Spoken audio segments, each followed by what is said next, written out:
If you can do in engineering and Shambhavi, that's the best way to start. But if you are not that committed, pick up something which takes 12, 15 minutes. Take up Isha Kriya. Commit next 48 days. Morning, evening, I will do it. 40. That's exactly what I'm saying. You have no time. Well, a young man is saying, I have no time. This is exactly what I'm telling you. You don't have much time.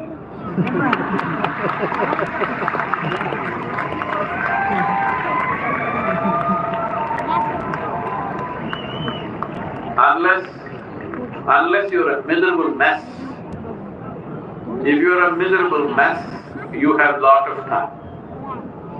If you are little exuberant and joyful and something significant to do, 100 years gone. See me? I feel like a baby, but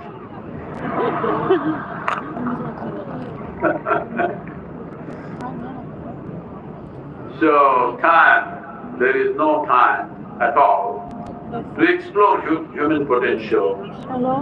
Whoever devised this whole process, nature, evolution, whatever you believe in, they didn't plan the time properly. They should have given me a little more time, at least 28 hours a day. Hello? No, only 24 hours. Only that many years. So only if you're miserable, you feel you have a long life. If you have any exuberance in you, if you are tasting life in some way, time just gets over in no time. How's that?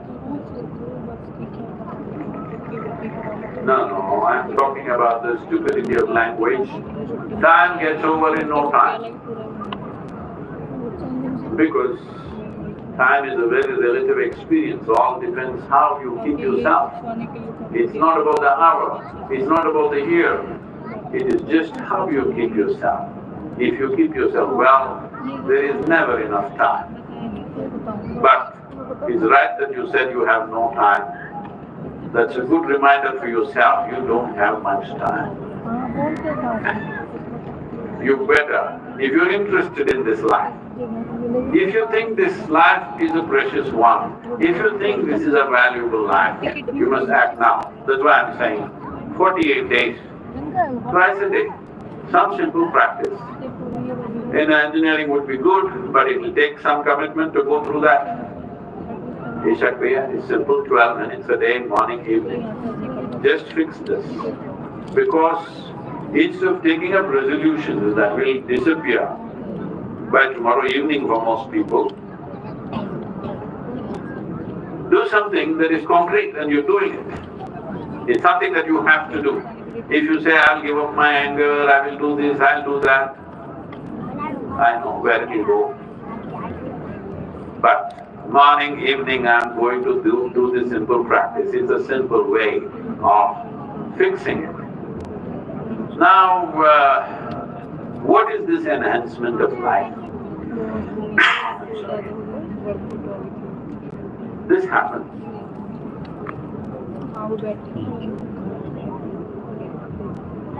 This is from a folklore in Karnataka, where it happened one day. There was a guru. A man came to him and at his doorstep,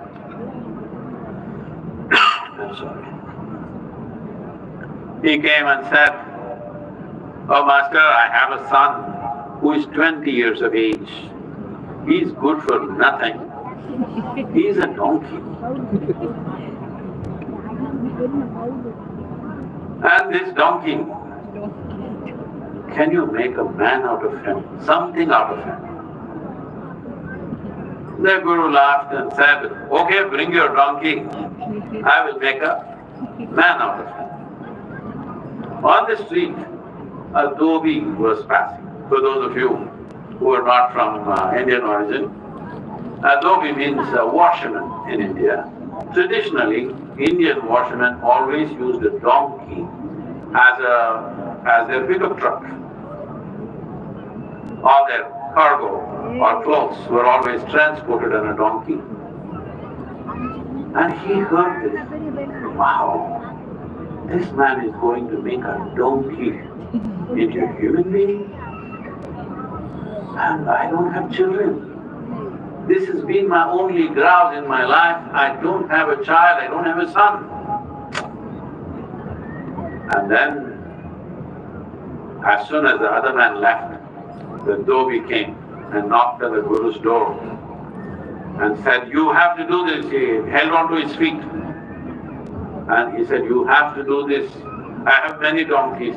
You must make one of my donkeys into a man and I will have a son. My life's dream will be fulfilled." The Guru said, "What is this? How can I make your donkey into a man?" No, I know you promised somebody. I know you can do it. You can't fool me now. You have to do it. Many of you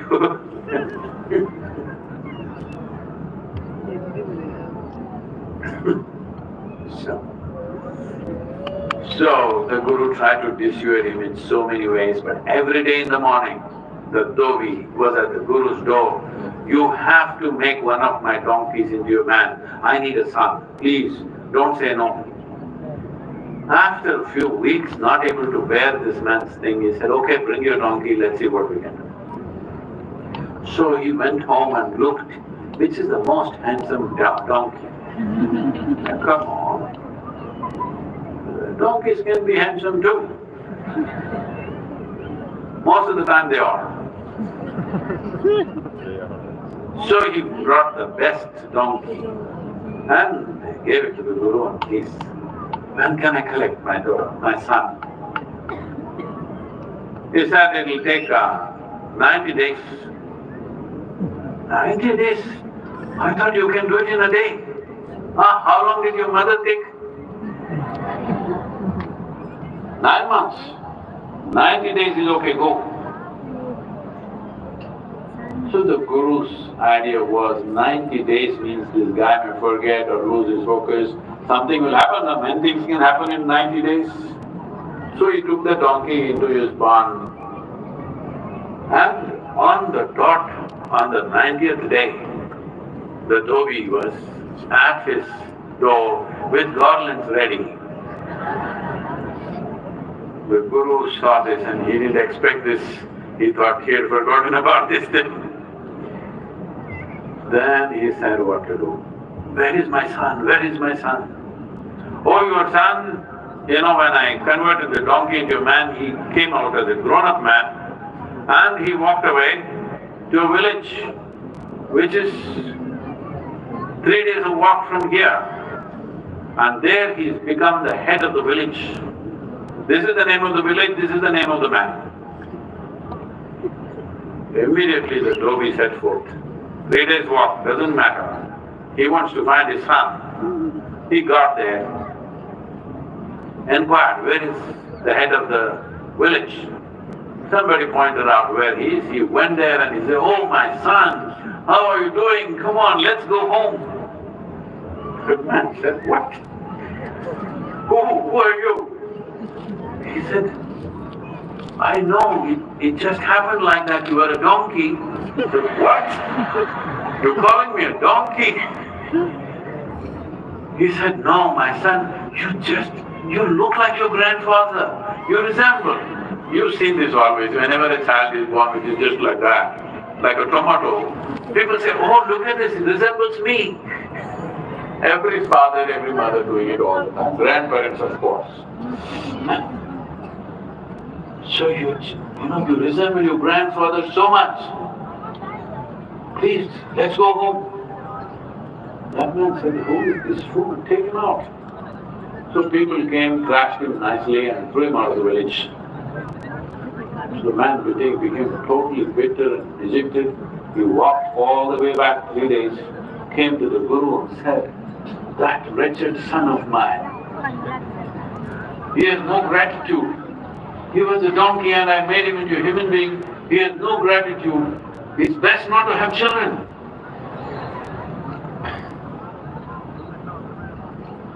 I really disappointed. It is this. So Guru said, if you want, I will again convert him into donkey. You take your donkey home. Come after 3 days. 3 days later he came, he handed over the donkey and the man happily went home.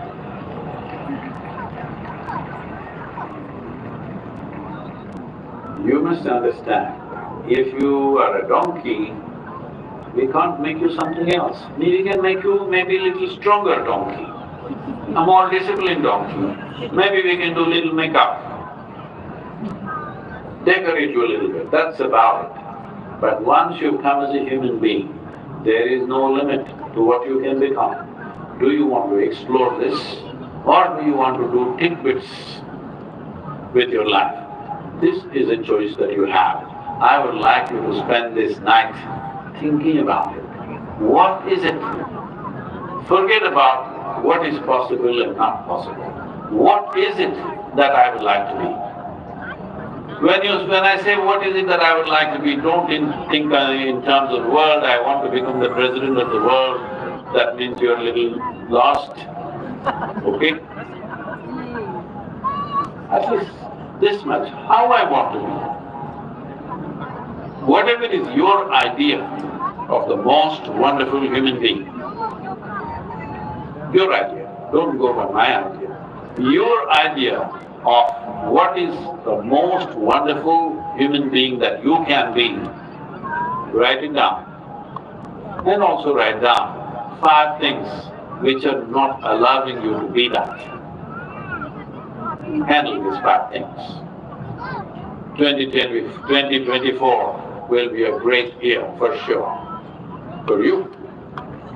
Whatever else may happen in the world, we can't control all those things. What happens in the world, we cannot control all of it. We have some say, that's about it. But what happens in this one? If you don't take charge and try to change all kinds of things, no. Change the experience of your life, because human experience is caused from within, not from outside. Now, will you do it by yourself, or do you want life to whip you? It does, you know. If you wait, it does. If you wait long enough, it does. This happened in Vijayanagar. You know, our ancestors are from Vijayanagar, so there are stories and stories about what happened there, particularly about Tenali Ramakrishna, who was just in the court, but the king's confidant. At that time, Vijayanagar Empire controlled all the western ports of India, the west coast. Whatever ports we have, almost all of them they controlled. So they controlled all the trade that happened between West Asia and India at that time. They say on an annual basis, Krishna bought 10,000 Arabian steed per year. And they used this very effectively in their military campaigns. But Tenali Rama was not a soldier, he never went into the battle. But because Krishna had a sweet spot for him, Tenali Rama managed to have a fine Arabian steed for himself, a wonderful looking horse. So one day he was riding this horse and going to a village fair. There was a horse trader in the town who was mean to the core, who was mean and very, very divisive and greedy. He looked at this fine horse and he wanted it. So he stopped Tenali Rama and said, I will buy this horse, 100 pieces of gold. Tenali Rama said, this horse is not for sale. This is part of my family. This is not for sale. Then he said, okay, 125 pieces of gold. He said, don't waste your time. This is not for sale, I told you. Then he followed and he said, 300 pieces of gold. Then Tenali Rama said, see, this is a priceless horse. So there is no price for it. So I will give it you free. man asked, why did you give it to me free? He said, yes, because 300 gold pieces for a horse like this will be an insult. So, I'll give it to you free. Only thing is, with my horse whip, I will give you 3 lashes in public. He said, what? But greed, 3 lashes, if you withstand, you will get a beautiful horse, free. He said, okay, have your pleasure. So Tenali Rama announced, and the whole town arrived. So they made him bend down, pull down his pants in front of everybody, and he took his horsewhip. Probably horsewhip is the first supersonic thing that human beings created.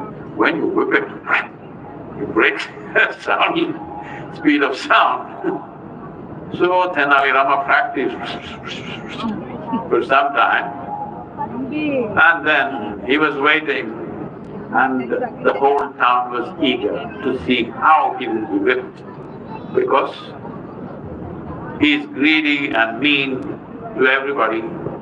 So they all want to have this pleasure of watching him whipped.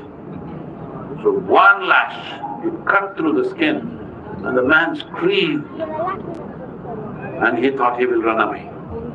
But already he's taken one, just 2 more, he'll get a horse. And again he went down. Tenali Rama practiced.